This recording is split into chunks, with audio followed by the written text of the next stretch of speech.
On my podcast, The Soul of a Woman, I'm reading from my book, Soul Ties, Unchain My Heart. I start the book asking myself, how did I get here? Why can't I shake this man? He treats me like less than a person, but I keep going back to him. What started as a childlike love affair ended as a tumultuous tornado. In today's society, many relationships are formed out of lust and not love. The dictionary defines lust as unusually intense or unbridled sexual desire, lasciviousness. Once largely limited to poor women and minorities, single motherhood is now becoming the new norm. This prevalence is due in part to the growing trend of children born outside marriage, a societal trend that was virtually unheard of decades ago. About 4 out of 10 children were born to unwed mothers. Nearly 2/3 were born to mothers under the age of 30. According to the 2018 U.S. Census Bureau, out of about 11 million single-parent families with children under the age of 18, more than 80% were headed by single mothers. These statistics are from singlemotherguide.com. The difference between lust and love. What is love? My definition of love comes from God and is found in 1 Corinthians chapter 13, verses 4 through 7. Love is patient and kind. Love is not jealous or boastful or proud or rude. It does not demand its own way. It is not irritable, and it keeps no record of being wronged. It does not rejoice about injustice, but rejoices whenever the truth wins out. Love never gives up, never loses faith, is always hopeful, and endures through every circumstance. What's going on? Before I met and married my husband, I was in an ungodly relationship that was filled with lust.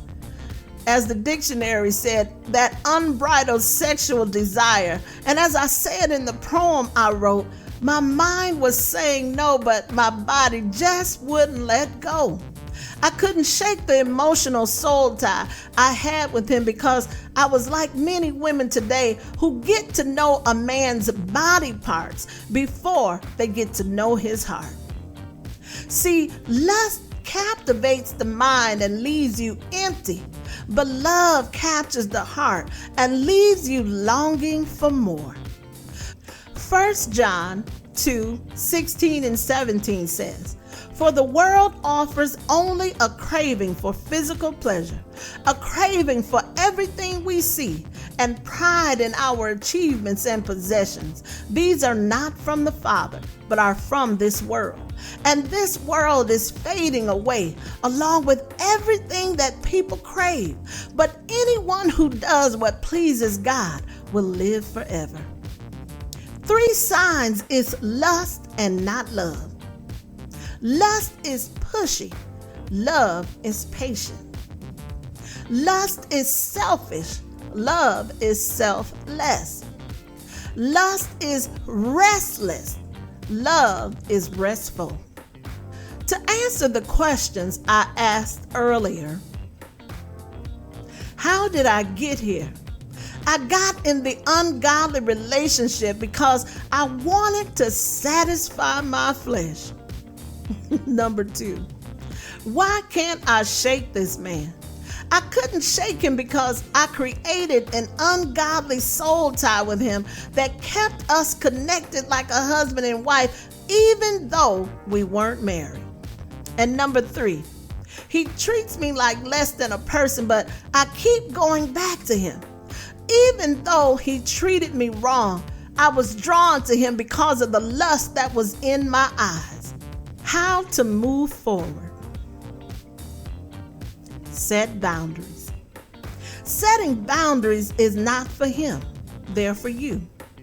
In my book, Teresa instantly connects with the character Eric because she has not set any boundaries for herself. In order to have a happy and healthy relationship, you must be able to recognize your feelings about the person you're dating. Teresa did not recognize how Eric was making her feel. In a crowded room, without saying one word to her, he caught her eye and he had her at hello. So, how did I stop falling for the enemy's tricks? First, I realized I was no match for the enemy, and neither are you. And that took listening to women of faith and receiving what they were telling me. Romans 7:18 says, "For I know that in me, that is my flesh, dwelleth no good thing. For to will is present with me, but how to perform that which is good I find not. And I know that nothing good lives in me, that is, in my sinful nature. I want to do what is right, but I can't." I read two versions of the same scripture. See, Satan is on a mission to steal, kill, and destroy. And if you allow him, he'll use the man you give your heart to, the man you bear your soul to, and the man you trust to confuse you. Because Satan wants to make you think his plan is better than God's plan. Second, I learned how to create boundaries for myself while I was dating and waiting and on my way to the altar.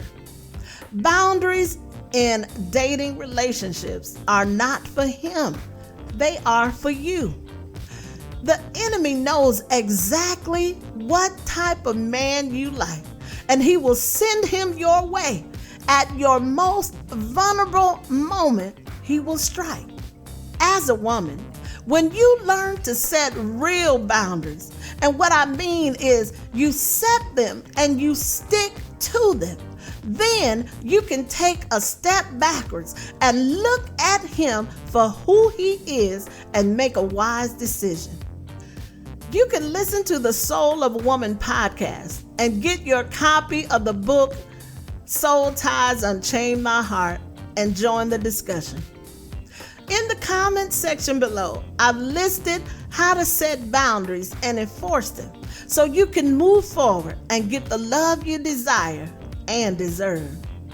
I want you to get off the emotional dating roller coaster so you can join me on the cruise ship of love where I've been for the last 30 years. I'm Dr. Patricia Shaw, and I help women who struggle to move forward in life and love, go from burned out and overwhelmed to living a liberated life, overflowing with confidence, beaming with clarity, grounded in a commitment to who they are.